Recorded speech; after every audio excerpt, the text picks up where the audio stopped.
ኢና ሊላሂ ወኢና ኢለይሂ ራጂዑን። ኢማሜን ገደሉት። አሳዛኝ ዜና ከወደ መካነ ሰላም።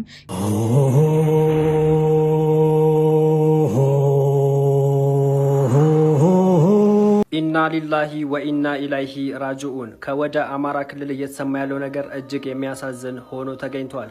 በአማራ ክልል መካነ ሰላም ላይ ታላቁ ኑር መስጂድ ላይ እየተሰማ ያለው ነገር እጅግ አሳዛኝ ሆኖ ተገኝቷል። በመስጊዱ ላይ የሚገኙት ኢማሙንም ጨምሮ በመስጊድ ውስጥ የነበሩ ሙስሊሞችን ሁሉ የታጠቁ ኃይሎች መተው ገለዋቸዋል። መጀመሪያ ላይ ወደ መስጊዱ አስገቡን የሚል ለረጅም ሰዓት የቆየ ግርግርና ብዙ ነገሮች እየተነገሩ ነበረ። ከዛ በኋላም እነዛ የታጠቁ ኃይሎች ገብተው ሙስሊሞቹን በሚያሳዝን ሁኔታ ገለዋቸዋል።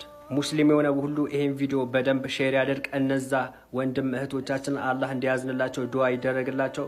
ለነሱ ቤተሰቦችም ሆነ ለመላው የሙስሊም ማህበረሰብ አላህ መጽናናቱን ይስጠው። አዲስ ነገር ከተሰማ አደርሳቸዋለሁ። በደንብ ሼር፣ ኮፒ ሊንክ፣ ሪፖስት እያደረጋችሁ አዳርሱት።